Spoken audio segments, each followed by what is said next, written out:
বিসমিল্লাহির রহমানির রহিম। আসসালামু আলাইকুম। কেমন আছেন সবাই? আশা করছি সবাই আলহামদুলিল্লাহ অনেক ভালো আছেন। তো আজকে আমরা দেখব ফটোশপ 7 এ কিভাবে হচ্ছে আপনারা যে কোনো ছবির ব্যাকগ্রাউন্ড রিমুভ করবেন খুব সহজভাবে। আমি খুব সহজ একটা টুলসের কাজ দেখাবো আপনাদেরকে। তো যে ছবিটার ব্যাকগ্রাউন্ড আমরা রিমুভ করব ওই ছবিটা আগে আমাদেরকে ফটোশপে ওপেন করে নিতে হবে। তো এই জন্য আমরা ফাইল মেনু থেকে ওপেন অপশনে গেলাম। তো ওপেন অপশন থেকে আমরা যে ছবিটার ব্যাকগ্রাউন্ড রিমুভ করব ওই ছবিটা ওপেন করে নিলাম এখানে।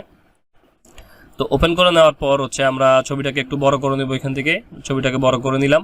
তো এবং হচ্ছে দেখেন আমাদের যখন আমরা এই কাজটা করবো হচ্ছে আমরা পেন টুল দিয়ে। তো আমরা পেন টুলটাকে সিলেক্ট করলাম। সিলেক্ট করার পর আমাদের উপরে যে কন্ট্রোল বারটা দেখতে পাচ্ছেন, কন্ট্রোল বারে এখানে আমাদেরকে এই অপশনটাকে সিলেক্ট রাখতে হবে। এখানে কিন্তু দুটো অপশন, একটা হচ্ছে শেপ লেয়ার, একটা হচ্ছে প্যাথ।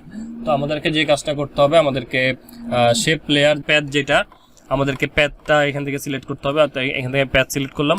আর অবশ্যই ছবির ব্যাকগ্রাউন্ড রিমুভ করার ক্ষেত্রে অবশ্যই আপনাকে ছবির জুমটা বাড়িয়ে নিতে হবে। ছবির জুমটা যদি বাড়ায় নেওয়া না হয় সেক্ষেত্রে কিন্তু আমাদের অ্যাকুরেটভাবে আমরা কিন্তু সিলেকশন করতে পারবো না ছবিটাকে। তো আমি ছবির জুমটা বাড়িয়ে নিচ্ছি। তো কিবোর্ড থেকে কন্ট্রোল চেপে ধরে প্লাস চিহ্ন, প্লাস সাইন যেটা আছে ওইটা চাপলেও জুম বাড়বে, এবং হচ্ছে অল্টার বাটন চেপে ধরে মাউসের মাঝখানের যে বাটনটা আছে স্ক্রোল বাটন, ওইটা কিন্তু সামনের দিকে বা পিছনের দিকে ঘুরালে জুম বাড়বে, সামনের দিকে ঘুরালে জুম কমবে। তো এইভাবে হচ্ছে আপনারা স্ক্রোলিং বাটনটা দিয়ে, অল্টার চেপে ধরে স্ক্রোলিং বাটনটা দিয়ে আপনারা জুম আউট জুম ইন করতে পারেন। তো আমি এখান থেকে জুম ইন করে নিলাম এতটুকু। তো তবে দেখেন আমাদের ছবিটা কিন্তু আমরা যদি একটু উপরে উঠাতে চাই সেক্ষেত্রে আমরা যে কাজটা করব, আমাদেরকে স্পেস বাটন চেপে ধরে, স্পেস বাটন যখন আমরা চাপবো তখন হচ্ছে আমাদের এখানে একটা হ্যান্ড টুল চলে আসবে। স্পেস বাটনটা চেপে ধরে আমি এটাকে একটু উপরের দিকে উঠালাম। উঠানোর পর হচ্ছে আমাদেরকে পেন টুলটা তো আমাদের সিলেক্ট আছে, আমরা জাস্ট যে কাজটা করবো বাহিরে একটা ক্লিক করবো, আমাদের সিলেকশনটা বাহির থেকে নিতে হবে। তো নিলাম, তো সিলেক্ট করতেছি আমি। তো ভিডিওটা লং হয়ে যাবে বিধায় আমি একটু দ্রুত করে আপনাদেরকে সিলেকশনটা করে দেখাচ্ছি। আপনারা একটু সময় নিয়ে একটু অ্যাকুরেটভাবে কাজটা করার চেষ্টা করবেন, তাহলে দেখবেন একদম নিখুঁতভাবে আপনারা ব্যাকগ্রাউন্ডটাকে রিমুভ করতে পারবেন। দেখেন আমি যদি এখন উপরে যেতে চাই সেক্ষেত্রে হচ্ছে আমাকে স্পেস বাটন যখন চাপবো তখন হ্যান্ড টুল আসবে, চাপ দিয়ে ধরে আমরা এইভাবে এটাকে নিচে নামাতে পারবো।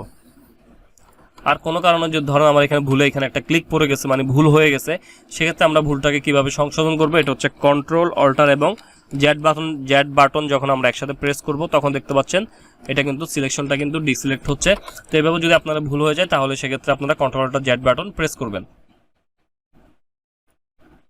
আমি সিলেক্ট করে নিচ্ছি।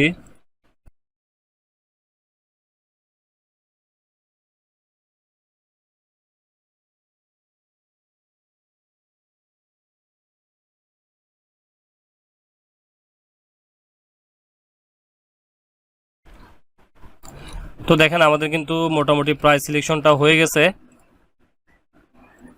তো দেখেন আমাদের মোটামুটি প্রায় সিলেকশনটা হয়ে গেছে। এখন আমরা যেটা করব, ছবি জুমটা কমাই নিব।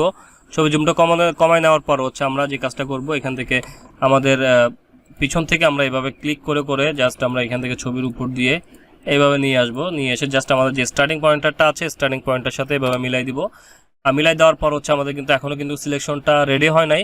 তো সিলেকশনটাকে রেডি করার জন্য, মানে ছবিটাকে সিলেকশনের মধ্যে নিয়ে আসার জন্য আমরা কিবোর্ড থেকে কন্ট্রোল চেপে ধরে এন্টার বাটন প্রেস করব। দেখেন কন্ট্রোল চেপে ধরে যখন এন্টার বাটন প্রেস করব তখন হচ্ছে আমাদের ছবিটা কিন্তু এভাবে সিলেকশন হয়ে যাবে। তো সিলেকশন হওয়ার পর এখন আমরা যে কাজটা করব, আমাদের ব্যাকগ্রাউন্ডটাকে রিমুভ করার আগে আমাদেরকে আরেকটা কাজ করতে হবে, আমাদেরকে একটু ফেদার অ্যাড করতে হবে। তো ফেদার অ্যাড করার জন্য হচ্ছে আমরা এখান থেকে এই টুলটা নিব। নেওয়ার পর আমরা এখানে বাহিরে যে কোনো একটা জায়গায় বাহিরে যে ব্যাকগ্রাউন্ডের মধ্যে রাইট ক্লিক করব, রাইট ক্লিক করে ফেদার অপশনে যাব। তো ফেদার অপশনটা নেওয়ার কারণ হচ্ছে আমাদের ব্যাকগ্রাউন্ডটার সাথে যেন আমাদের ছবিটা একটু মানে একদম পারফেক্টলি মিলে যায়। তো আমি এখানে ফেদার 2 করে নিলাম। তবে এখানে ছবিটা যেহেতু রেজলিউশন কম, রেজলিউশনের উপরে আর কি ফেদারটা নেবেন, 1 করে নিলাম, নিয়ে ওকে করে দিলাম। এখন হচ্ছে আমাদের ব্যাকগ্রাউন্ডটা নিব আমরা এখান থেকে। দেখতে পাচ্ছেন ব্যাকগ্রাউন্ড এখানে কালার দেখা যাচ্ছে। ব্যাকগ্রাউন্ডের আমি এখানে দুইটা অপশন দেখতে পাচ্ছেন, এখানে একটা হচ্ছে ফোরগ্রাউন্ড কালার, একটা হচ্ছে ব্যাকগ্রাউন্ড কালার। আমরা ব্যাকগ্রাউন্ডটা নেওয়ার জন্য ব্যাকগ্রাউন্ডটাকে এখানে সিলেক্ট করব। সিলেক্ট করার পর আপনারা আপনাদের পছন্দ মতো যে কোনো একটা কালার নিয়ে নেবেন। তো আমি এখান থেকে এই কালারটা নিলাম, নিয়ে জাস্ট ওকে করে দিলাম। ওকে করে দেওয়ার পর হচ্ছে আমাদেরকে যে কাজটা করতে হবে, কিবোর্ড থেকে কন্ট্রোল চেপে ধরে ব্যাক স্পেস চাপতে হবে। কন্ট্রোল চেপে ধরে ব্যাক স্পেস যখন প্রেস করবেন তখন হচ্ছে কালারটা চেঞ্জ হয়ে যাবে। তো আমরা আরেকভাবে কালারটা চেঞ্জ করতে পারবো এখানে। এখানে যদি আমরা একটা নিউ লেয়ার নিই, দেখেন নিউ লেয়ার নিলাম। নেওয়ার পর হচ্ছে আমরা যদি এখান থেকে এই অপশনটাতে এই অপশনটাতে যখন ক্লিক করবো, করার পর এখান থেকে সলিড কালার দেখতে পাচ্ছেন। সলিড কালারে যখন যাব তখন হচ্ছে দেখতে পাচ্ছেন এখানে আপনি এখান থেকে যে কালারটাকে সিলেক্ট করবেন যে কালারটা সিলেক্ট করবেন ওই কালারটা কিন্তু এখানে চলে আসবে, আপনারা দেখতে পাচ্ছেন। তো এইভাবে হচ্ছে আপনারা এখান থেকে কালার এই অপশনটা থেকেও কালার চেঞ্জ করতে পারবেন, আবার লেয়ার থেকেও কালারটা চেঞ্জ করতে পারবেন। তো যদি কালার আবার পরিবর্তন করতে চান এই অপশনটাতে ডাবল ক্লিক করবেন। ডাবল ক্লিক করার পর হচ্ছে আপনাদের সামনে কালার চলে আসবে। তো আপনারা আপনাদের পছন্দ মতো এভাবে কালার পরিবর্তন করে নিতে পারবেন। তো এটাই ছিল মোটামুটি ফটোশপ 7 দিয়ে একদম ইজি একটা টুল, যে টুলটার মাধ্যমে যে কেউ আপনারা ছবি থেকে ব্যাকগ্রাউন্ড রিমুভ করতে পারবেন। তো আশা করছি ভিডিওটা আপনাদের ভালো লাগবে। তো যদি ভিডিওটা ভালো লাগে তাহলে অবশ্যই একটা লাইক করবেন, কমেন্ট করবেন। যদি প্রয়োজন মনে করেন চ্যানেলটাকে সাবস্ক্রাইব করে রাখতে পারেন, এবং ইতিমধ্যে যারা আমার চ্যানেলকে সাবস্ক্রাইব করে রেখেছেন তাদেরকে আমি অসংখ্য ধন্যবাদ জানাচ্ছি।